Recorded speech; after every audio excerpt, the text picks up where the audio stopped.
Fascist Sheikh Hasina সহ তার যারা নেতারা ছিলেন সেই স্বৈরাচারী ব্যবস্থার তারা দেশ থেকে পালিয়েছে।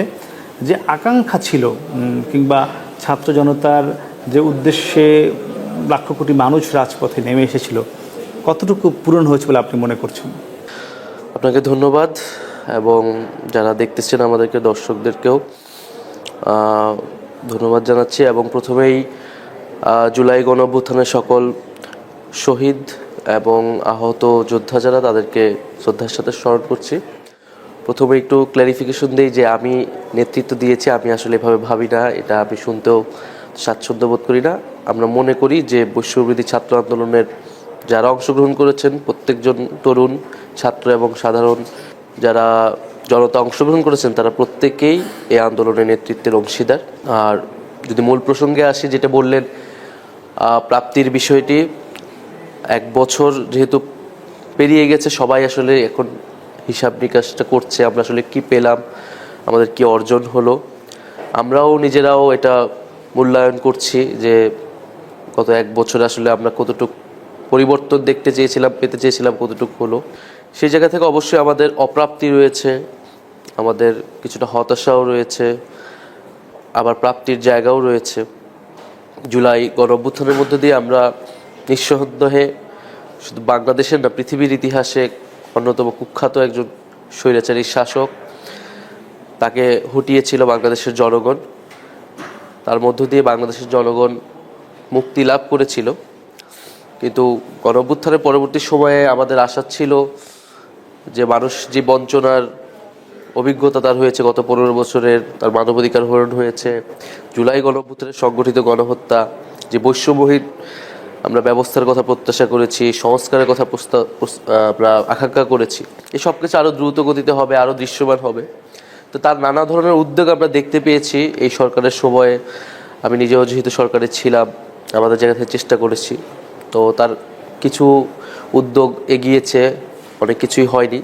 তবে সব মিলিয়ে আমি বলবো যে আমাদের জুলাই গণঅভ্যুত্থানের মধ্যে দিয়ে সেই সম্ভাবনার জায়গাটা শুরু হয়েছে, সেইটা আমাদেরকে এখনও আশাবাদী করে। আমরা মনে করি যে এখন আমরা সেই জার্নির ভিতরে আছি, যে ফ্যাসিবাদী ব্যবস্থার বিলোপ, আমরা হয়তো ফ্যাসিবাদী সরকারের পতন ঘটেছে কিন্তু ব্যবস্থাটা রয়ে গিয়েছে।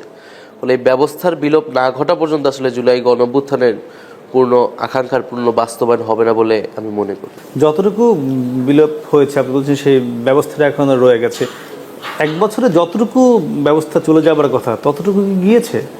আমাদের যে সুযোগ এসেছিল বা অন্তর্বর্তী সরকারের পক্ষ থেকে আমাদের জায়গা থেকে আমরা হয়তো আরও কাজ করতে পারতাম, সেই সুযোগটা ছিল। কিন্তু নানান বাস্তবতার কারণেই এটি আসলে সম্ভব হয়নি। আমি বিভিন্ন জায়গায় বলেছি যে সরকারের জায়গা থেকে অনেক সীমাবদ্ধতা, অনেক ভুল ত্রুটিও হয়েছে, আমাদের নেতৃত্বের জায়গা থেকেও হয়েছে। আমরা যেমন সংস্কার নিয়ে এখন আসলে বলা হয়েছে যে 5ই আগস্টের মধ্যে জুলাই সনদ হবে, আদৌ হবে কিনা আমাদের নিজেদের মধ্যে সংশয় আছে, কারণ ঐক্যমত হলেই কেবল এটি হবে। বিচার প্রক্রিয়াটা আসলে কবে শেষ হবে এটা সুস্পষ্ট রোডম্যাপটি কি আমরা অলরেডি দেখেছি যে এটা দৃশ্যমান হয়েছে, কাজ শুরু হয়েছে, ট্রায়াল শুরু হয়েছে। সেই আসলে গণঅভ্যুত্থানের পুরো বিচারটা শেষ হবে কবে এটা আমরা জানি না। আমাদের যে অর্থনৈতিক সংস্কার বা মুক্তির জায়গাটা ছিল সেটা কিন্তু আসলে এই সরকার ধরতে পারে নাই খুব একটা বেশি। তারা হয়তো লুটপাটের টাকা ফেরত আনার জন্য চেষ্টা করেছে, একটা হিসাব দিয়েছে কত ধরনের দুর্নীতি হয়েছে, লুটপাট হয়েছে। কিন্তু এই যে অর্থনৈতিক ব্যবস্থার পরিবর্তন এবং আমাদের যে ধরনের মাফিয়া দুর্নীতিবাজ ব্যবসায়ীরা ছিল তাদেরকে কিন্তু বিচারের আওতায় আসলে জবাবদিহিতার আওতায় আসলে সরকার আনতে পারেনি। কারণ আমরা যেটা বলেছিলাম যে একটা ব্যবস্থার পরিবর্তন, নতুন বন্দোবস্ত, যেটা নতুন সংবিধানের মাধ্যমে সম্ভব হবে, আমাদের সেই দাবি আমলে নেওয়া হয় নাই। আমরা বলেছিলাম যে অর্থনৈতিক পরিবর্তন লাগবে, সাংস্কৃতিক পরিবর্তন লাগবে, শিক্ষার পরিবর্তন লাগবে। সরকার এখন খুবই ছোট একটা জায়গায় সংবিধানের কিছু ধারা পরিবর্তন করে রাষ্ট্র কাঠামোর মৌলিক কিছু জায়গায় তারা পরিবর্তন করতে চাচ্ছে। আমরা সেটাকেও সমর্থন দিয়েছি যে অন্তত এই মৌলিক সংস্কারটুকু হতেই হবে নির্বাচনের আগে আসলে। কারণ রাজনৈতিক দল এবং গণঅভ্যুত্থানের যে স্টেক হোল্ডার তারা কিন্তু 5ই আগস্টের পরে আর এক জায়গায় থাকতে পারেনি।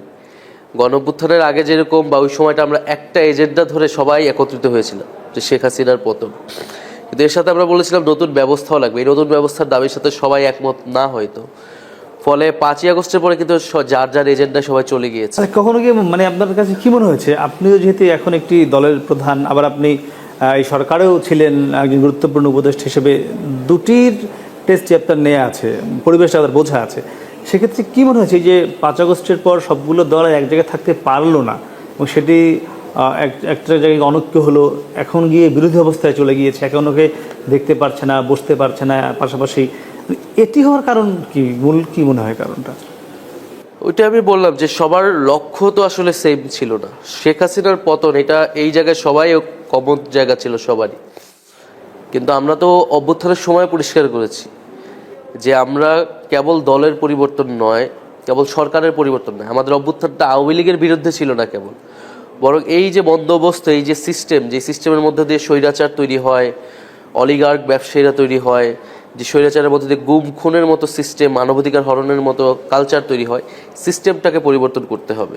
ফলে এটার জন্যই কিন্তু আমরা সংস্কার এবং পুনর্গঠনের কথাটি 5ই আগস্টের পর থেকে বারবার বলে এসেছি।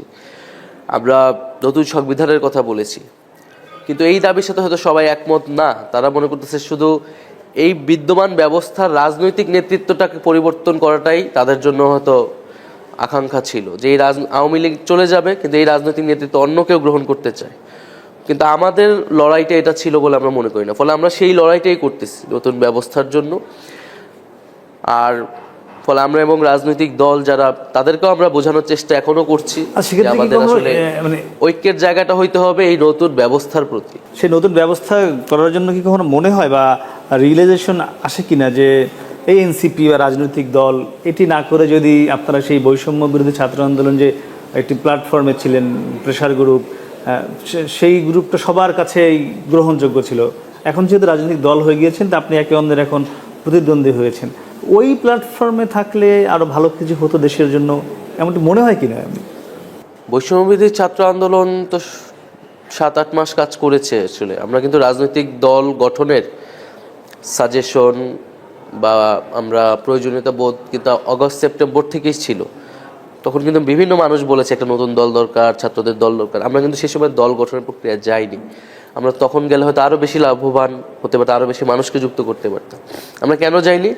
কারণ আমরা মনে করেছি যে একটা জাতীয় ঐক্য তৈরি হয়েছে গণঅভ্যুত্থানের মধ্য দিয়ে, যদি এই মুহূর্তে একটা দল গঠন করা হয় তাহলে এই ঐক্যটা বিনষ্ট হবে।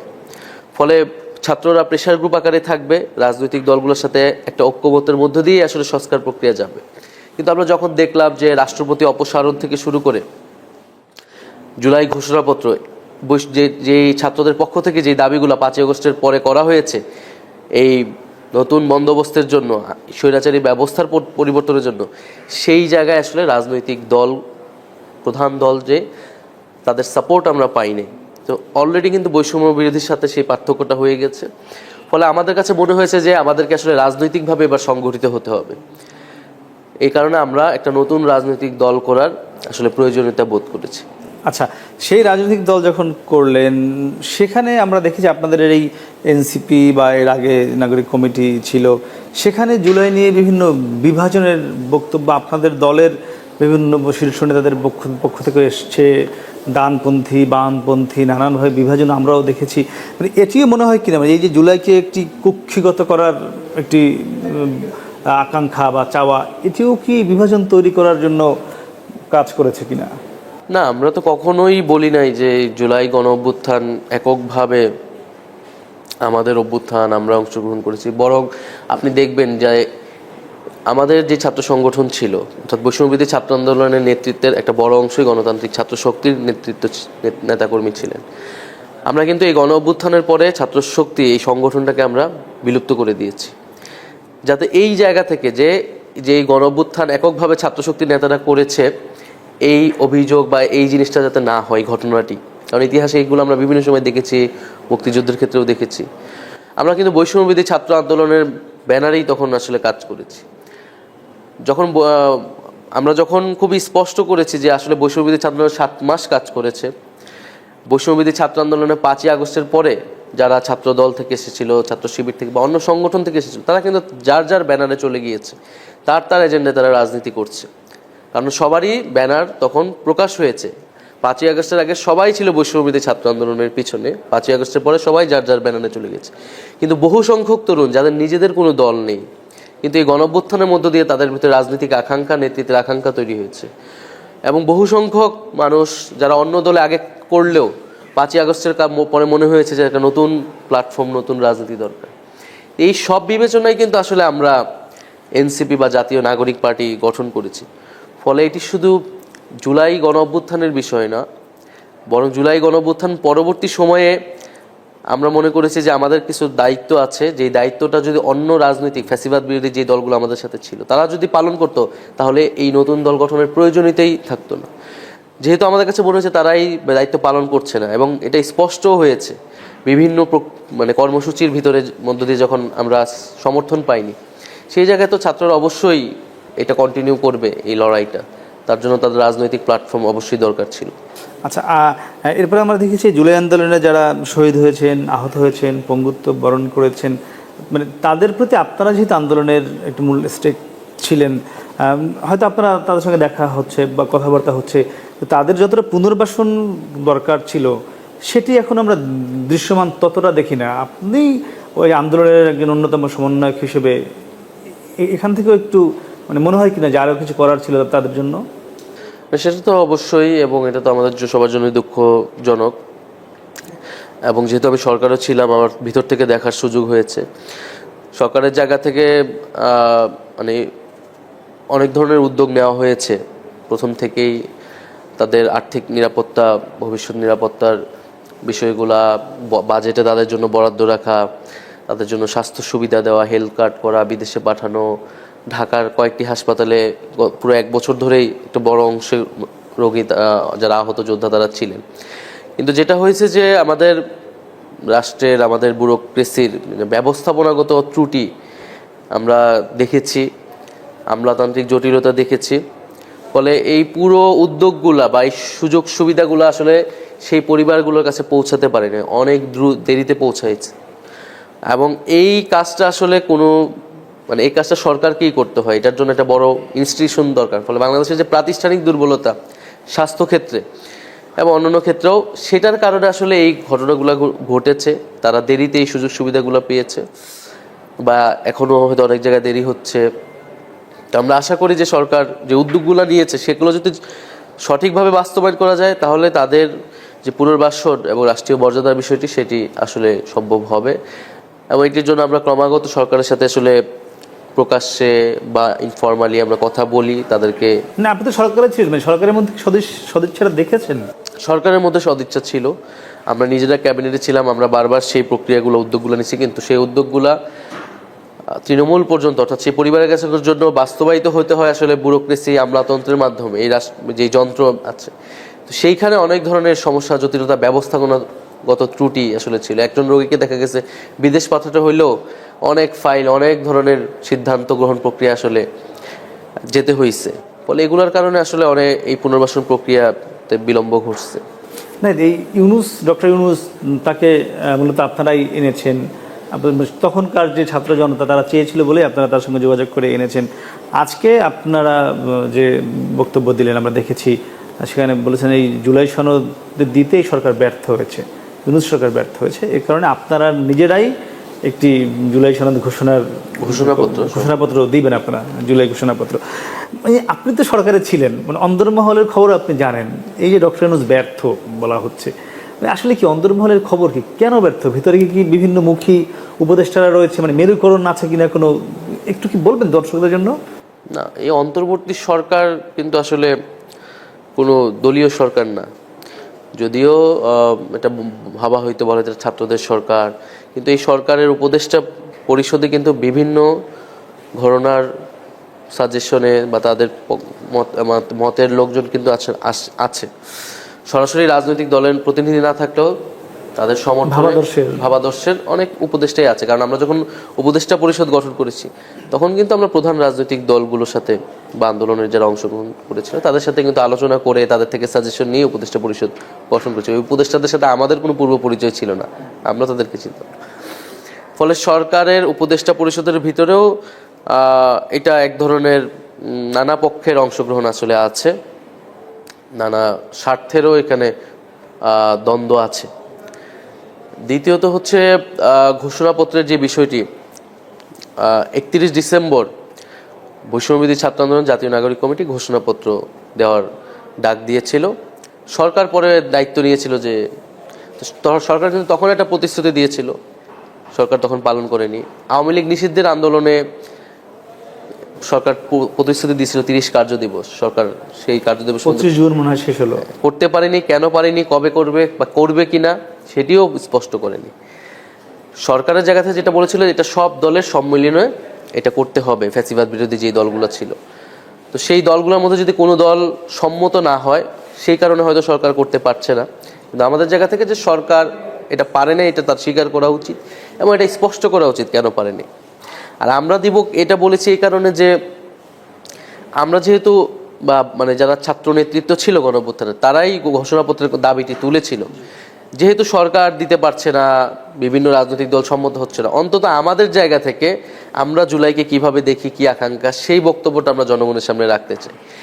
এবং তবে আমরা এখনও চাই যে 5ই আগস্টের মধ্যে সরকার আনুষ্ঠানিকভাবে, সরকারিভাবেই বা রাষ্ট্রীয়ভাবেই এই ঘোষণাপত্রের কাজটা সম্পূর্ণ করুক। তাহলে হয়তো আমাদেরকে আর আমাদের দলীয় উদ্যোগে এই কাজটি করতে হবে না। এই জুলাই ঘোষণাপত্রটি আমার যদ্দূর মনে পড়ে একদম সেই 2024-এর 3 আগস্ট মনে হয় আপনারা এক দফা বা কিছু একটা দেবার কথা ছিল শহীদ মিনারে, সেটি মনে হয় তখন হয়নি। তখন আপনাদের সঙ্গে কিন্তু সকল রাজনৈতিক দল, ছাত্র সংগঠন, সাধারণ ছাত্র জনতা ছিল, আপনারা তা সকলের প্রতিনিধিত্ব করেছিলেন। এখন এসে আপনি এনসিপির আহ্বায়ক, এখন আপনি আর সাধারণ ছাত্র জনতার কিন্তু সমন্বয়ক বা মুখ্য সমন্বয়ক যেন আমি বলি সেটি নন। তাহলে আপনি এখন এনসিপির আহ্বায়ক হয়ে কি ছাত্র জনতার বা সকল মানুষের ঘোষণাপত্র দেওয়ার অধিকার রাখেন? যে কোনো রাজনৈতিক দলই জনগণের পক্ষ থেকে আসলে কথা বলে, জনগণকে প্রতিনিধিত্ব করে। তারা কত অংশ করে, কি করে, সেটা ভিন্ন আলোচনা। কিন্তু একটা রাজনৈতিক দল মানেই সে রাজনৈতিক দল জনগণের পক্ষ থেকে আসলে কথা বলে। আপনি ঐক্যমত্য কমিশনে দেখেন অনেকগুলা দল আছে, জনগণ তো নেই, কিন্তু ভাবা হচ্ছে জনগণের প্রতিনিধি তারা, এই কারণেই কিন্তু তারা কথা বলছে। ফলে যদি সরকার দেয় সকলকে মিলে, আমাদের তো এটাতে কোনো আপত্তি নেই, আমরা তো সেটাতেই অংশগ্রহণ করতে চাই। আপনার সেটাই, আমাদের চাওয়া সেটাই। কিন্তু সরকার যদি না দেয়, আমাদের দায়িত্ব তো আমাদের পালন করতে হবে, যে আমাদের বক্তব্যটা আমরা দিয়ে রাখতে চাই। এবং সেটা প্রেক্ষিতে যদি অন্য সকল দল বা সরকার যদি সম্মত হয়, অবশ্যই নতুন সংবিধানে যে জুলাই গণ অভ্যুত্থানের যে আকাঙ্ক্ষা, সেই আকাঙ্ক্ষার উল্লেখ অবশ্যই তো থাকতে হবে। ফলে আমরা আমাদের দায়িত্ব পালন করব। আমরা বলছি না যে এটাই চূড়ান্ত, আমরা বলছি যে আমরা আমাদের বক্তব্যটাই দিচ্ছি, এনসিপির বক্তব্যই দিচ্ছি। এবং শুধু এনসিপি না, যেহেতু গণ অভ্যুত্থানের নেতৃত্ব আমরা দিয়েছিলাম, আমরা মনে করি এটা আমাদের দায়িত্ব। আমরা সেই সময় দিতে পারিনি, কিন্তু এখন হইলেও 1 বছর পূর্তি উপলক্ষে হইলেও আমরা সেই ঘোষণাপত্রটা বলতে চাই, দিয়ে রাখতে চাই। তবে আমরা আশা করব যাতে সরকার এটার প্রতি একটা চাপ অনুভব করবে, যে সরকার না দিলে আসলে একটা দল বা গণঅভ্যুত্থানের নেতৃত্ব তারা নিজেরাই দিয়ে দেবে। অন্তত এই চাপ থেকেও সরকার যাতে উদ্যোগ নেয় এই জুলাই মাসের মধ্যে সকল দলকে নিয়ে ঘোষণাপত্র দেওয়ার। এবং আমি মনে করি 3 আগস্ট অথবা 5ই আগস্ট একটা ঐতিহাসিক মুহূর্ত। সরকার বিভিন্ন উদ্যোগ নিয়েছে, সকল দলকে মানে একত্রিত করে যদি জুলাই সনদ ঘোষণাপত্র সরকার দিতে পারে, এটা আমাদের জন্য একটা বড় অর্জন হবে। এবং আমরা অনেক সফলভাবে এবং তৃপ্তি সহকারে আসলে এই 1 বছর পূর্তি পালন করতে পারবো। হ্যাঁ, আমরা মূলত 1 বছর পূর্তি উপলক্ষে এই গণঅভ্যুত্থান নিয়ে কথা বলছিলাম। আমরা একটু আগামী নির্বাচন নিয়ে কথা বলবো, সেখানে এনসিপির অবস্থান কিভাবে কি যাবে। তবে দর্শক, তার আগে নিচ্ছি আমরা ছোট্ট একটি বিরতি, ফিরছি একটু পরে, সঙ্গেই থাকুন।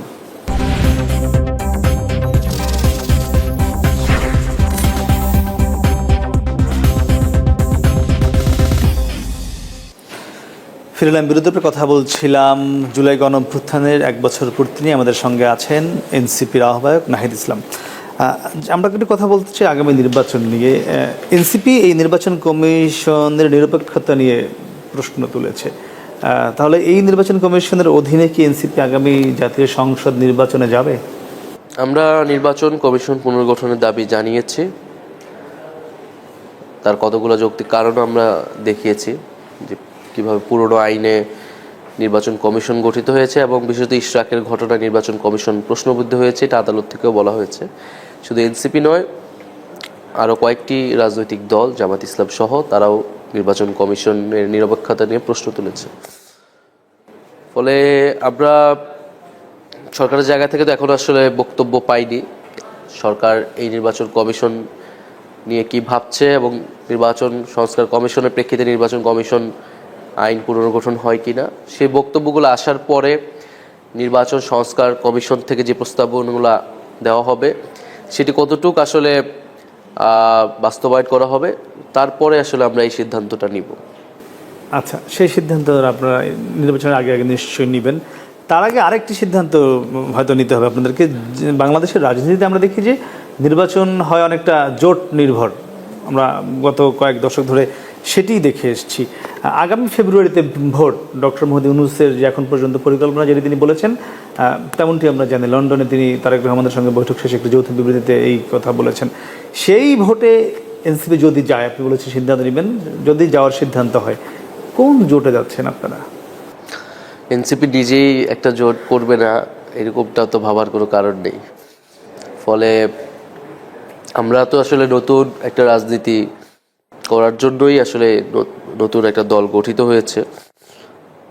ফলে এবং আমরা গণঅভ্যুত্থানের পরে এবং গণঅভ্যুত্থানের আগেও আসলে বেশ কটি নতুন রাজনৈতিক দলও তৈরি হয়েছে, যারা নতুন রাজনীতি, গণতন্ত্র, বাংলাদেশপন্থী রাজনীতি ইত্যাদির কথা বলছে, যাদের সাথে আমাদের আদর্শিক অনেকগুলো জায়গায় মিল রয়েছে। আমরা সেই দলগুলোর সাথে আলোচনা করব। জুলাই গণঅভ্যুত্থানের পরে যে প্ল্যাটফর্মগুলো তৈরি হয়েছে, যারা রাজনীতিতে অংশগ্রহণ করতে চায়, আমরা তাদের সাথে আলোচনা আমরা চালাবো। ফলে জোটের বিষয়টা আসলে এখনও সিদ্ধান্ত নেওয়ার সময় আসেনি বলে আমরা মনে করি। যেহেতু এখন আমাদের নিবন্ধন প্রক্রিয়া মাত্র শেষ হয়েছে, আমাদের নিবন্ধন পেতে হবে। আর 5ই আগস্ট যেহেতু সরকার বলেছে জুলাই সনদ ঘোষণাপত্র ইত্যাদি দিবেন, আমরা আসলে 5ই আগস্টের পরে নির্বাচন নিয়ে আমরা আমাদের প্রস্তুতি বা কার্যক্রম আসলে প্রকাশ্য করব। কারণ যদি এর মধ্যে জুলাই সনদ হয়ে যায়, তাহলে আমরা মনে করব যে সংস্কারের যে দাবিটা সেটা বাস্তবায়ন হয়েছে অনেকখানি। এরপরে হয়তো আমরা নির্বাচন নিয়ে আসলে আমরা আমাদের যেই দলীয় পরিকল্পনা সেটি আসলে প্রকাশ করব। ফলে এর আগে আমরা নিজেরাও আসলে নির্বাচনী যেই কার্যক্রম, আসন ভিত্তিক কার্যক্রম বা আসন বরাদ্দ দেওয়া, এই ধরনের কোনো কার্যক্রমই কিন্তু আমরা আসলে প্রকাশ্যে করতেছি না। হয়তো অন্তর্গতভাবে একটা পরিকল্পনা আমরা নিচ্ছি, যেহেতু নির্বাচনের একটা তারিখ ঘোষণা হয়েছে।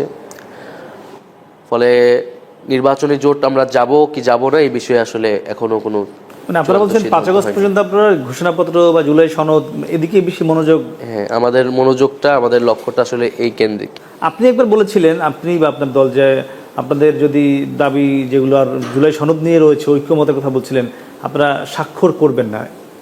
তাহলে যদি একটি এনসিপি দল স্বাক্ষর না করে, তাহলে জুলাই সনদের কি গ্রহণযোগ্যতা?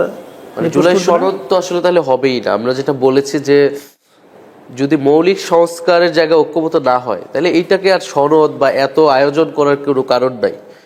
আপনি 10টা এমন সংস্কার করলে যে সংস্কার আসলে অত গুরুত্বপূর্ণ না, যেটার জন্য একটা গণঅভ্যুত্থানে এত মানুষের জীবন, আপনি 10 মাস ধরে এত আয়োজন রাজনৈতিক দলগুলোর সাথে, তো এই ধরনের সংস্কার এটা তো প্রতারণা হবে। বরং সেই সকল সংস্কারে আমাদের ঐক্যমত হতে হবে যেটা আমাদের ক্ষমতার ভারসাম্য, বিকেন্দ্রীকরণ, আমাদের জবাবদিহিতা, গণতন্ত্র, এই প্রশ্ন, মানবাধিকার, এই প্রশ্নগুলোর সুরাহা করবে, সমাধান করবে। পরবর্তীতে নির্বাচিত সরকাররা এসে পূর্বের স্বৈরাচারী সরকারের মতো আচরণ করতে পারবে না, এই একটা নিশ্চয়তা দিবে। তো সেখানে কতগুলো তর্কের জায়গা রয়েছে। এখন এই তর্কগুলো ঐক্যমত্য কমিশনে চলমান আছে। আপনি জানেন, এনসিসি থেকে শুরু করে উচ্চকক্ষ বা প্রধানমন্ত্রীর টার্ম নিয়ে, বিচারপতি নিয়োগ নিয়ে, তো সেই বিষয়গুলোতে ঐক্যমত হলে সেটাকে আমরা অন্তত বলবো যে মৌলিক সংস্কারের কিছুটা হলেও আমরা পেয়েছি।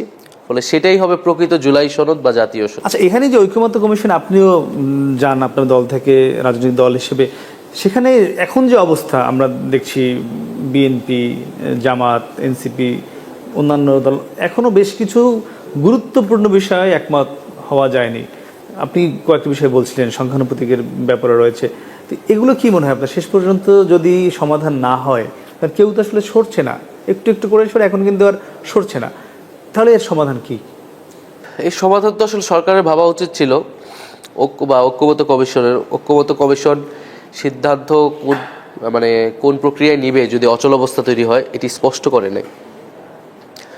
ফলে এক ধরনের অচল অবস্থার দিকে যেতে পারে। বা আপনারা এনসিপি কতটুকু ছাড় দিবেন? সেটি এটা তো আসলে দলীয় কোনো বার্গেনিং এর প্রশ্ন না। আমরা তো এখানে কোনো যে এই সংস্কারটা হলে এনসিপি লাভবান হবে বা এই সংস্কারটা না হলে এনসিপি ক্ষতিগ্রস্ত হবে, এটা কিন্তু এরকম কোনো আয়োজন না। আসলে কিছু দল হয়তো মনে করতে পারে, কোনো দল হয়তো মনে করতে পারে সেই ক্ষমতায় চলে আসতেছে, এই সংস্কারগুলো হলে সে ক্ষমতার চর্চা তার কমে যাবে, ক্ষমতা কমে যাবে, এই ধরনের আলাপ আমরা বা প্রবণতা দেখতেছি। কিন্তু এনসিপির জায়গা থেকে তো আমরা এইভাবে ভাবছি না। আমরা তো ভাবছি যে এটা পুরো আমাদের রাষ্ট্রের বিষয় এবং একটা গণ অভ্যুত্থানের পরে আসলে এই সংস্কারগুলো হওয়া উচিত। এই সংস্কারগুলো হলে যে এনসিপি লাভবান হবে, ক্ষতিগ্রস্ত হবে এরকম না, দেশ লাভবান হবে এবং যেই দলই ক্ষমতায় যাক না কেন, যেই দলই বিরোধী দল থাকুক না কেন, তারা লাভবান হবে। ফলে সেই জায়গায় অবশ্যই আমরা ছাড়ের প্রশ্ন আসবে না। আমরা যে মৌলিক সংস্কারের রূপরেখা দিয়েছি, যদি আমাদেরকে কনভিন্স করতে পারে যে আপনারা যেটা বলছেন এটার থেকে এই অপশনটা ভালো, তাহলে অবশ্যই আমরা পুনর্বিবেচনা করব। কিন্তু সেই ধরনের যদি কনভিন্সিং যুক্তি না থাকে, তাহলে তো আমরা, যেমন আমি যদি উদাহরণ দিই, এনসিসি নিয়ে যে আলোচনাটা হয়েছে, তো বলা হচ্ছে যে এটা প্রধানমন্ত্রীর ক্ষমতা কমিয়ে দেবে বা এটা আসলে নানা ধরনের জটিলতা তৈরি করবে। তা আমি বলছি ঠিক আছে, এনসিসি বাদ দেন, কিন্তু নির্বাচন কমিশনার, দুদক, পিএসসি এই সাংবিধানিক প্রতিষ্ঠানগুলোতে নিয়োগ কিভাবে হবে সেটার একটা বিকল্প প্রস্তাবনা আপনারা দেন, আমরা তাহলে সেটা মেনে নিব, সেটা কনভিন্সিং হলে। তো সেই বিকল্প প্রস্তাবনা কিন্তু তারা দিচ্ছে না, যারা বিরোধিতা করছে। তার মানে কি এটাই যে আগের সরকার শেখ হাসিনা যেভাবে নির্বাচন কমিশনার নিয়োগ করতো আপনিও সেভাবে করবেন? শেখ হাসিনা যেভাবে দুদক গঠন করতো সেভাবেই করবেন? দুদক তো শেখ হাসিনার বা প্রধানমন্ত্রী করার কথা না, সাংবিধানিক প্রতিষ্ঠান। ফলে এই জায়গাগুলোতে অবশ্যই পরিষ্কার বক্তব্য রাখতে হবে, এখানে কোনো ছাড়ের প্রশ্ন নাই। এখন সেই জায়গা থেকে তো আমরা দেখছি অনেকেই ছাড়ছে না, মানে তারা তাদের অবস্থানে রয়েছে। গতকাল যে বক্তব্য দিয়েছে আজও এসে সেই বক্তব্যই দিচ্ছে। ঐকমত্য কমিশনের যিনি দায়িত্বে রয়েছেন সহসভাপতি আলী রিয়াজ, তিনিও বলছেন যে আমরা আজকে কোনো সুফল দিতে পারছি না আলোচনার। তাহলে এটি কোন দিকে যাচ্ছে, এটি কী হতে পারে? আমি আশাবাদী, আমি মনে করি যে রাজনৈতিক দলগুলা অবশ্যই তাদের পজিশন চেঞ্জ করবে এবং যেটা আমি বললাম, যদি আমাদেরকে কনভিন্স করা যায় বা আমাদেরকে যুক্তি সহকারে বোঝাতে পারে, তাহলে আমরাও আমাদের দলের অবস্থান পরিবর্তন করব দেশের স্বার্থে যদি এটা হয়। তো সেই জায়গায় আমি মনে করি যে, এবং এটা কিন্তু একেবারে যে থেমে গেছে এরকম না। কিন্তু এমন হতে পারে কিনা যে কয়েকটি বিষয়ে মানে দ্বিমত থাকলো বা অল্প যদি বলে একমত থাকলো, এই অবস্থায় কি আমি ওই অল্প সংস্কার দিয়ে কি করবো আসলে? আপনি আমাকে বুঝান। ওই অল্প সংস্কার তো এই সরকার নিজেই করে ফেলতে পারতো, পরবর্তী অনেক সরকারও করতে পারে চাইলে। তো এই অল্প সংস্কারের জন্য তো এত বড় গণঅভ্যুত্থান আসলে হয়নি। আমরা কিন্তু অলরেডি অনেক অল্প সংস্কারের ভিতরেই আসলে আছি। এই মৌলিক সংস্কারের 7-8টা বিষয়, এটা খুবই অল্প সংস্কারই আমার মতে। আমরা নতুন সংবিধানের দাবি জানিয়েছিলাম, গণপরিষদ নির্বাচনের দাবি আমরা এখনো জানাচ্ছি, আমরা অর্থনৈতিক ব্যবস্থার পরিবর্তনের কথা বলেছি, শিক্ষা কমিশনের কথা বলি। এই বিষয়গুলো কিন্তু হয়নি। আপনি দেখেন স্বাস্থ্য কমিশন হয়েছে, শ্রম কমিশন হয়েছে, এগুলো কিন্তু খুবই গুরুত্বপূর্ণ, মানুষের জীবনের সাথে সম্পর্কিত। এই কমিশনগুলো নিয়ে কেউ কথা বলছে না, এজেন্ডায় আসতেছে না। শুধু নির্বাচনী ব্যবস্থা, ক্ষমতা কেন্দ্রিক যেই সংস্কারগুলো, শুধু সেই সংস্কারগুলো নিয়ে আলোচনা হচ্ছে। আমরা কিন্তু সেই গুরুত্বপূর্ণ সংস্কারগুলো আপাতত সাইডে রেখেছি। তাহলে অলরেডি কিন্তু আমরা মৌলিকই আছেন, একদম অনেক ছোট জায়গায় চলে আসছি। আপনি এরপরও যদি বলেন যে এটা বাদ দিতে হবে, এটা বাদ, তাহলে আসলে সংস্কার করার মানে আপনার উদ্দেশ্যই না, এটাই বলতে হবে। এমন কখনো মনে হয় কিনা যে আপনি যেহেতু উপদেষ্টা ছিলেন, সেখান থেকে বের হয়ে এনসিপি দল গঠন করলেন, সেই দলে এসে মানে মনে হয় কিনা যে না, সরকারেই ছিলাম, ভালো ছিলাম, ভুল করলাম কিনা, এমন কখনো কি মনে হয়?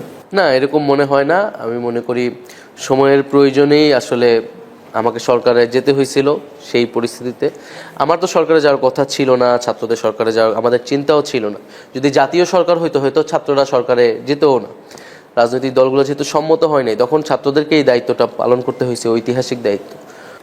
পরবর্তী যখন আমাদের মনে হয়েছে যে আমাদের আসলে রাজনৈতিকভাবে সংগঠিত হতে হবে, সরকারের থেকে আসলে সবকিছু সম্ভব হবে না, তখনই কিন্তু আমি আসলে সিদ্ধান্ত নিয়েছি। এবং আমি যতটুকু বুঝি এটা আসলে জনগণও এটা ভালোভাবেই আসলে এটা গ্রহণ করেছে, এটা অ্যাপ্রিসিয়েট করেছে।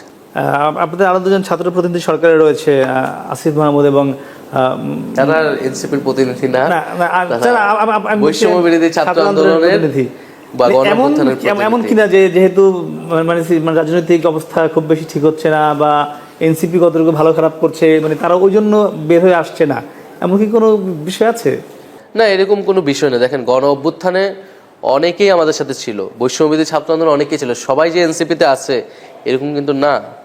এবং ফলে 5ই আগস্টের পরে অনেকের যাত্রা অনেক দিকে গিয়েছে। আসলে এটা অনেকটা ব্যক্তিগত সিদ্ধান্তেরও বিষয় আছে।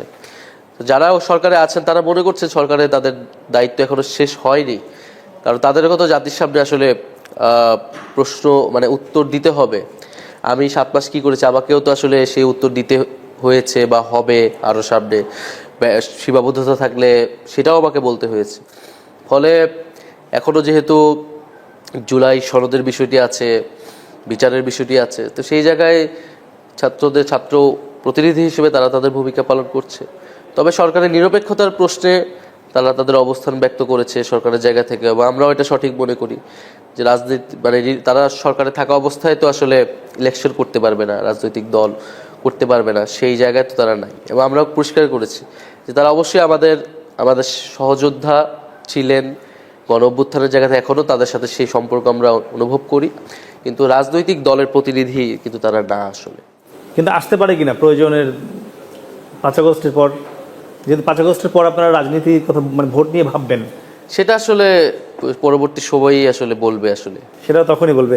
না, আমরা দেখি বিএনপির সাথে এনসিপি অনেকটা বিপরীতমুখী আমরা দেখি টেলিভিশনে, মিডিয়ায় বা সভা সমাবেশে, বক্তব্যে, কিন্তু আবার ভিতরে কোনো যোগাযোগ হয় কিনা? আপনি দলীয় প্রধান, বিএনপির এই মুহূর্তে অ্যাক্টিং চেয়ারম্যান তারেক রহমানের সঙ্গে মাঝে মাঝে রাজনৈতিক বোঝাপড়া হয় কিনা টেলিফোনে?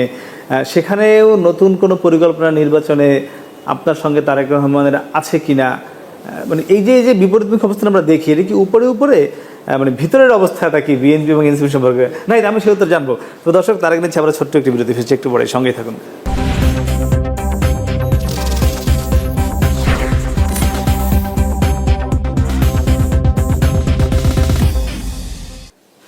ফিরলাম বিরোধীদের কথা বলছিলাম এনসিপির আহ্বায়ক নাহিদ ইসলামের সাথে। আমরা ছিলাম বিএনপির সঙ্গে এনসিপির সম্পর্ক নিয়ে। দেখেন, কোনো একটা রাজনৈতিক দলের সাথে একটা রাজনৈতিক দলের নানা ধরনের যোগাযোগ থাকবে, এটাই স্বাভাবিক, এটাই আসলে গণতান্ত্রিক একটা দেশে আমরা আসলে প্রত্যাশা করি। আমরা আগে দেখতাম আওয়ামী লীগ বিএনপি কখনো এক টেবিলে বসতে পারতো না, গোপনেও বসতে পারতো না। অর্থাৎ জাতির প্রয়োজনে, জনগণের প্রয়োজনে তারা এক জায়গায়, যে সংলাপের যে রাজনীতি, সেই রাজনীতি কিন্তু আমাদের দেশে দীর্ঘদিন ধরে অনুপস্থিত ছিল। ফলে আমরা মনে করি যে সংলাপ হওয়া উচিত, প্রকাশ্যে বা অভ্যন্তরে অবশ্যই রাজনৈতিক দলগুলোর মধ্যে আলোচনা সমঝোতা থাকা উচিত।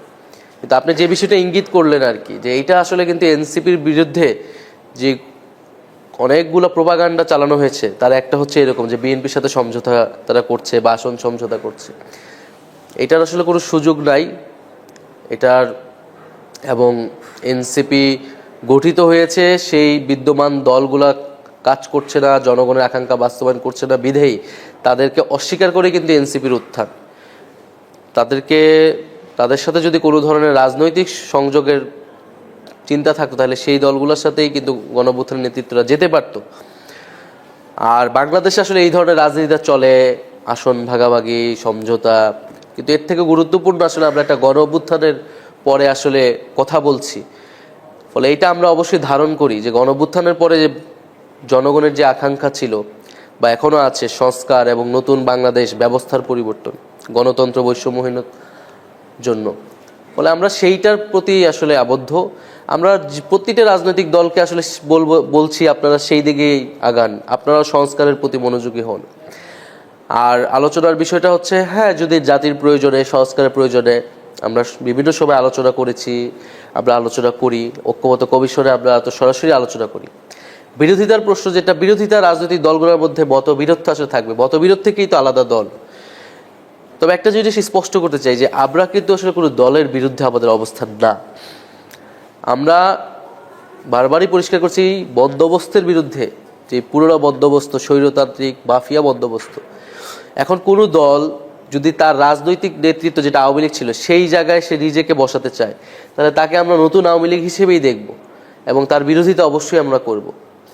প্রয়োজন তার বিরুদ্ধে রাস্তায় নামতে হলে, কারণ আমরা ওই সিস্টেমের বিরুদ্ধে দাঁড়াচ্ছি, ওই সিস্টেমকে যারা সেভ করতে যাবে, অক্ষত রাখতে যাবে, আমরা অবশ্যই তাদের বিরুদ্ধে নামবো, কথা বলবো। তো সেই জায়গা থেকে আমরা কথা বলছি, এটা কিন্তু কোনো বিএনপি বা কোনো দলের বিরুদ্ধে আমাদের অবস্থান না। আমাদের অবস্থান সেই সিস্টেমটার বিরুদ্ধে, সেই সংস্কৃতিটা, যে চাঁদাবাজি, দখলদারিত্ব, সেই সংস্কৃতির বিরুদ্ধে। এই সংস্কৃতির সাথে যদি বিএনপি জড়ায়, এটা বিএনপির দায়িত্ব তাকে নিজেকে শুধরানো। তাকে নিজেকে পরিশুদ্ধ করা, নিজেকে একটা গ্রহণযোগ্য জায়গায় নিয়ে আসা, সেই সংস্কৃতি যদি আমি করি আর এনসিপি লোকজনরা করে, তাহলে এনসিপির বিরুদ্ধেও তো অভিযোগ আসবে, আমাকে নিজের বিরুদ্ধে নিজের কথা বলতে হবে আসলে। ফলে এটা আসলে প্রত্যেকটা রাজনৈতিক দলের উচিত সেই জায়গা থেকে নিজেকে পরিশুদ্ধ করা। এবং আর আদর্শিক বিরোধিতা, পলিসিগত বিরোধিতা আসলে তো থাকবেই, গণতন্ত্রে থাকবেই। আচ্ছা, এই এই যখন এই কথা বলছিলাম আমরা নির্বাচন নিয়ে বিএনপির সম্পর্কে, তখন আমরা দেখেছি কিছুদিন আগে আপনাদের একজন শীর্ষ নেতা বলেছেন যে বিএনপি আগামী নির্বাচনে 50-100টি আসন পেতে পারে। আবার তিনি বলেছেন যে এনসিপি 400 যদি নতুন করে হয় আসন 300 পাবে। এটি কি তার ব্যক্তিগত বক্তব্য, না এনসিপি এরকমই মনে করে?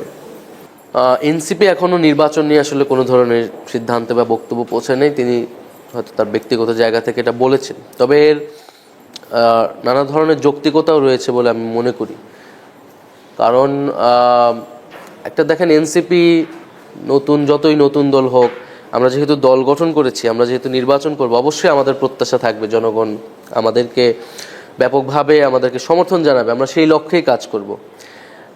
এবং এখন যেই পরিস্থিতি, যত দিন যাচ্ছে যে প্রধান দল বা সর্ববৃহৎ দল যাকে বলা হচ্ছে, তাদের জনপ্রিয়তা কিন্তু কমতেছে। তাই তো আমরা মাঠে ঘাটে বিভিন্ন জায়গায় দেখতেছি। কি আর কোনো পরিসংখ্যান আছে আপনার কাছে? আমরা যখন যেহেতু রাজনীতি করি, মানুষের সাথে তো আমাদের বিষয় হয়, মানুষের কথা তো আমরা আসলে শুনি। তো পরিসংখ্যান দিয়ে তো আওয়ামী লীগও আসলে দেখা যায় তার জনসমর্থন আসলে কতখানি আছে আসলে, তার পক্ষে মানুষ কতখানি আছে আসলে। ফলে এই পরিসংখ্যান তো আসলে কোনো কাজ করেনি, আমরা দেখেছি সেটা 5ই আগস্ট। ফলে তার জায়গা থেকে তিনি বলেছেন যে গণ অভ্যুত্থানের পরের পরিস্থিতি আসলে ভিন্ন, প্রচুর তরুণ ভোটার আসলে তৈরি হয়েছে। গত 15 বছরে আসলে বহু সংখ্যক মানুষ ভোট দিতে পারেনি। আর সর্বোপরি আমরা আসলে চাই যে একটা ফেয়ার ভোট হোক, সুষ্ঠু নির্বাচন হবে, এটাই আমাদের প্রত্যাশা। ভোট কেন্দ্র দখল, যেটা আমরা নির্বাচনী আমাদের যে সংস্কৃতি, মাসেল পাওয়ার এবং মানি পাওয়ারের ব্যবহার, এইটি যদি এখন আমরা তো এই ভোট কেন্দ্র দখল কি আগের মতো সহজ হবে আপনার কাছে কি মনে হয়? মানুষ তো 5 আগস্ট যেহেতু রাস্তায় নেমে এসেছিল, সাধারণ মানুষ রাস্তায় নেমেছে, আপনি কি মানুষকে বারবার রাস্তায় নামাবেন? মানুষ বারবার আপনার জন্য রাস্তায় নেমে জীবন দেবে? এটা তো আমাদের প্রত্যাশা করা ঠিক না। এটা তো মানুষের দায়িত্ব না, এটা সর্বপ্রথম সরকারের দায়িত্ব, নির্বাচন কমিশনের দায়িত্ব। এখন সেই জায়গা থেকে তো একটা অনাস্থার জায়গা বা শঙ্কার জায়গা আসলে আছে। নির্বাচন কমিশন যেহেতু নিরপেক্ষ নয়, আমাদের পুলিশ আসলে কতটুকু সক্রিয় হতে পেরেছে, তো এই সার্বিক বিবেচনায় আসলে এইটা ভোটের আগে অবশ্যই সেই লেভেল প্লেইং ফিল্ড এবং সেই আস্থার জায়গাটা সবগুলো দলের এবং ভোটারদেরকে সেই আস্থার জায়গাটা অবশ্যই। আচ্ছা, সেক্ষেত্রে এনসিপি কি চায়? আগে কি জাতীয় নির্বাচন নাকি স্থানীয় সরকার? আমরা তো বলেছি আগে আমরা স্থানীয় নির্বাচন চাই। কেন, কি যুক্তিতে চান আপনি স্থানীয় সরকার আগে? স্থানীয় সরকার নির্বাচন আসলে যদি এই মুহূর্তে হতো, এই মুহূর্তে থাকে না আমরা লোকাল গভর্নমেন্ট কিন্তু কাজ করতে পারতেছে না, কারণ হচ্ছে স্থানীয় প্রতিনিধি নাই আসলে। এক তো সংসদ নাই, স্থানীয় প্রতিনিধি মানে যে নাগরিক সুবিধাগুলো পাওয়ার কথা ছিল সেটি পাচ্ছে না, ফলে জনগণের ভোগান্তি হচ্ছে। দ্বিতীয়ত হচ্ছে, যদি স্থানীয় সরকার নির্বাচন আগে করা যায়, কিছু মাত্রায় হলেও করা যায়, এই নির্বাচন কমিশনের সক্ষমতা কিন্তু প্রমাণ হবে আসলে। তখন কিন্তু আস্থা বা অনাস্থার জায়গাটা আসলে মানে স্পষ্ট হবে, যদি সফলভাবে তারা স্থানীয় সরকার নির্বাচন আসলে করতে পারে। তো অনেক কিছু বিবেচনা আমরা মনে করেছি যে স্থানীয় সরকার, এখন দেখা যায় যে কিছু বললেই, কোনো দাবি দিয়ে আসলেই মনে করা হয় যে নির্বাচন পিছানোর এজেন্ডা, নির্বাচন পিছনের পায়তে না। কিন্তু আমরা তো আসলে জনগণের সুবিধার জায়গা থেকে সার্বিক বিবেচনায় আমরা এই কথাগুলো বলেছি যে স্থানীয় সরকার যদি কিছু মাত্রায় করা যায়, তাহলে সেটা একটা মানে ফিল্ড টেস্ট হবে আসলে, যে আসলে নিরপেক্ষ নির্বাচন কমিশন কাজ করতে পারতেছে কিনা, বা আমাদের নির্বাচনী সংস্কৃতিটা আসলে কি পর্যায়ে আছে, সরকারের সক্ষমতা কতটুকু, সেই সকল বিবেচনা কিন্তু আমরা বলেছি যে স্থানীয় সরকার নির্বাচন আসলে আগে হওয়া উচিত। এবং এটা অনেক দিন ধরেই স্থানীয় সরকার নিয়ে অনেক ধরনের আলাপ আছে যে স্থানীয় সরকার আসলে শক্তিশালী করতে হবে। স্থানীয় সরকার যখন আসলে এই একটা দলীয় সরকারের অধীনে হয়, তখন আসলে তার মনোনীত লোকেরাই আসলে জিতে আসে, এটা নিরপেক্ষ হয় না। ফলে স্থানীয় সরকার কমিশন যেটা করা হয়েছে, তাদের জায়গা থেকে কিন্তু এখনো কিন্তু কোনো মানে গুরুত্ব, মানে যে প্রস্তাবনাগুলো কিন্তু এত প্রমিনেন্ট হয়ে আসে নাই এখনো। সেক্ষেত্রে যদি স্থানীয় সরকার নির্বাচন আগে দেয়া না হয়, জাতীয় সরকারের দিকে, জাতীয় নির্বাচনের দিকেই যায়, সেক্ষেত্রে কি আপনারা সেটি মেনে নেবেন কিনা? আমরা তো এটা আমরা বলেছি যে এটা এই সময় আসলে উচিত। এখন ঐক্যমতের স্বার্থে কিন্তু আমরা অনেকগুলো বিষয় আসলে ছাড় দিই। সবচেয়ে বেশি ছাড় কিন্তু ছাত্ররা দিয়েছে বৈষম্যবিরোধী আন্দোলন, এখন এনসিপিও ছাড় দিতে প্রস্তুত। ফলে আমরা এখন সবচেয়ে বেশি গুরুত্ব দিচ্ছি আসলে জুলাই সনদ বা মৌলিক সংস্কারের দাবিটাকে। তো সেটার পরে আসলে এবং নির্বাচন কমিশন যদি আমাদের সেই আস্থার জায়গাটা আসলে আনতে পারে, আমাদেরকে পুনর্গঠনের মাধ্যমে হোক, আইন সংস্কারের মাধ্যমে হোক, তাহলে হয়তো আমরা স্থানীয় সরকার বিষয়ে আমরা চিন্তা ভাবনা বা পুনর্বিবেচনা করব। জি, আপনি জানেন যে বাংলাদেশের রাজনীতিতে ভারত অনেক বড় একটি গুরুত্বপূর্ণ বিষয় আন্তর্জাতিকভাবে। সেক্ষেত্রে আমরা দেখেছি আগের যারা সরকার ছিল, আওয়ামী লীগ সরকার, তারা পুরোপুরি আমরা ভারতপন্থী দেখেছি, ভারত তাদের সঙ্গে পুরোপুরিভাবে ছিল। এবং 5 আগস্ট আমরা দেখলাম যে গণ অভ্যুত্থান হলো এটি অনেকটা ভারত বিরোধী আন্দোলনকে আমরা দেখেছি নানান মাধ্যমে, প্রচারের মাধ্যমে বা রাস্তাঘাটে। সেখানে আমরা দেখেছি 5 আগস্ট পরে আপনারা পাকিস্তান পন্থা নামে নতুন একটি টার্ম আপনাদের মুখে আমরা শুনছি। এই পাকিস্তান পন্থা টার্ম যেটি আমরা শুনছি, মানে এটি কি আপনাদের দিক থেকে সেই ভারতকে খুশি করার কোনো মাধ্যম কিনা? মানে না, পাকিস্তান পন্থা কেন ভারত, মানে আগে এই পন্থার আগে আমরা তেমন বাংলাদেশের রাজনীতি খুব বেশি কিন্তু শোনা যায়নি, সেটি শোনা গিয়েছে, আওয়ামী লীগের মুখে শোনা গিয়েছে আর কি বহুবার। আমরা যেটা মনে করি যে বাংলাদেশ একটা স্বাধীন সত্তা, তার স্বাধীনতা, সার্বভৌমত্ব, আঞ্চলিক অখণ্ডতার পক্ষে আমরা সবসময় কথা বলেছি, আমাদের ছাত্র জীবন থেকে আমরা কথা বলেছি। বাংলাদেশের ইতিহাস কিন্তু ভারত এবং পাকিস্তান, মানে এই ভূখণ্ডের বা এই জনপদের মানুষের সংস্কৃতি, ইতিহাস, ধর্ম, ভাষা, এই সব এই ইতিহাসটা কিন্তু ভারতের সাথে যেমন জড়িত ছিল, পাকিস্তানের সাথেও জড়িত ছিল। আমাদেরকে কিন্তু আমরা কিন্তু ভারত ভূখণ্ডে আমরা যাইনি, 47 সালে আমরা আলাদা হয়ে গিয়েছি। সেই সময় কিন্তু আমাদের সেই স্বাধীন সত্তা, আমরা কিন্তু মনে করেছি যে আসলে পশ্চিম বাংলার সাথে বা ভারতের সাথে আমাদের থাকলে আমাদের এখানকার যে মানুষ, আমাদের এখানকার কৃষক, মুসলমান, আমাদের এখানে নমশূদ্র হিন্দু, তারা আসলে তাদের স্বার্থটা পাবে না। ফলে আমরা যেমন সেই সময় 47 সালে ভারতকে অস্বীকার করেছি, আমরা 71 সালে কিন্তু পাকিস্তানকে অস্বীকার করেছি। কারণ আমরা দেখেছি 47 পরে পাকিস্তান একটা নতুন উপনিবেশ আসলে এই পূর্ব বাংলায় তৈরি করেছে, আমাদের ভাষার উপরে, আমাদের অর্থনীতি, আমাদের সবকিছু থেকে আমাদের বৈষম্য করে। ফলে ভারত এবং পাকিস্তানকে অস্বীকার করেই আসলে বাংলাদেশ। ফলে আমরা যেমন যদি ভারতের দিকে, ভারতের সাথে যোগসাজশ করার কেউ চেষ্টা করে, সেটা যেমন আমরা মেনে নিব না, আবার পাকিস্তানের সাথে যদি যোগসাজশ করার চেষ্টা করে, সেটাও আসলে আমরা মেনে নিব না। এবং পাকিস্তান আসলে যেই দৃষ্টিভঙ্গিতে আসলে আমাদেরকে দেখে, পাকিস্তানের মুসলমানরা এইখানকার মুসলমানদের কিন্তু আসলে মনে করে যারা একটু কম মুসলমান, তারা এইখানকার হিন্দুদেরকে নিধন করেছে এখানকার মুসলমানদের আরও ভালো মুসলমান বানানোর জন্য। এই যে একটা বর্ণবাদী জায়গা থেকে আসলে তারা বাংলাদেশের মুসলমানদেরকে দেখেছে, আসলে বাংলাদেশের জনগণকে দেখেছে। এই চিন্তা কিন্তু আসলে এই চিন্তার বিরোধিতা বা এই আদর্শের বিরোধিতা জায়গা থেকে কিন্তু আসলে একাত্তর। আবার একইভাবে ভারত কিন্তু একটা হিন্দুত্ববাদী চোখ দিয়ে আসলে বাংলাদেশকে দেখে, এখানকার মুসলমানদেরকে দেখে আসলে। ফলে আমরা মনে করি যে ভারত এবং এই পাকিস্তান, এই দুইটা থেকে আমাদের সংস্কৃতি, আমাদের রাজনীতি, আমাদের আলাদা বলে আমাদের স্বাধীন এবং সার্বভৌম রাষ্ট্র বা রাষ্ট্র আকাঙ্ক্ষা তৈরি হয়েছে। ফলে আমরা ওই জায়গাটা আসলে স্পষ্ট করেছি, বাংলাদেশ আসলে কোন ভিত্তির উপর দাঁড়িয়ে আছে। সেই ভিত্তির কথাটা বলতে গিয়ে আমরা বলেছি যে পাকিস্তান পন্থা, ভারত পন্থা, ইভেন অন্য কোনো দেশের আধিপত্য আসলে আমরা চাই না, কোনো বিদেশি শক্তির আধিপত্যও চাই না। বাংলাদেশ স্বাধীন, সার্বভৌমত্ব, তার আঞ্চলিক অখণ্ডতা নিয়ে দাঁড়াবে, এরকম একটা রাষ্ট্রই আমরা আসলে প্রত্যাশা। একদমই। শেষ প্রশ্ন আপনার কাছে, সেটি হলো আমরা দেখেছিলাম আপনি যখন উপদেষ্টার পদ থেকে পদত্যাগ করে চলে আসলেন, সম্ভবত আপনি যখন বের হয়ে এসেছিলেন প্রধান উপদেষ্টার কার্যালয় থেকে হেঁটে এসেছিলেন, আমরা গণমাধ্যমে দেখছিলাম। এর কিছুক্ষণ পরেই সরকারের একজন উচ্চপদস্থ কর্তা, অন্তর্বর্তী সরকারের, তিনি লিখছিলেন, হয়তো ভালোবাসা বা আবেগ দিয়ে লিখছেন যে আগামী প্রধানমন্ত্রী নাহিদ। তো সেই যে হাঁটা শুরু করলেন, প্রধানমন্ত্রী হতে কত দূরে গেলেন? আমরা যেই রাজনীতি, যে রাষ্ট্র কামনা করি, সেখানে প্রধানমন্ত্রী হওয়াটা খুব গুরুত্বপূর্ণ, বিশাল কিছু এরকম না। আমরা সেই সংস্কারই আসলে চাচ্ছি, যেখানে প্রধানমন্ত্রী অনেকেই হতে পারবে, নেতৃত্ব আসবে।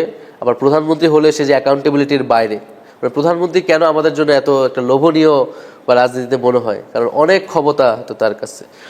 এবং আমাদের দলের যে গঠনতন্ত্র, সেই গঠনতন্ত্রেও আমরা বলেছি যে 2বারের বেশি সভাপতি হতে পারবে না। ফলে প্রধানমন্ত্রী বা এই বিষয়গুলো আমাদের জন্য গুরুত্বপূর্ণ। আমরা সবসময় একটা কালেকটিভ লিডারশিপে বিশ্বাস করি।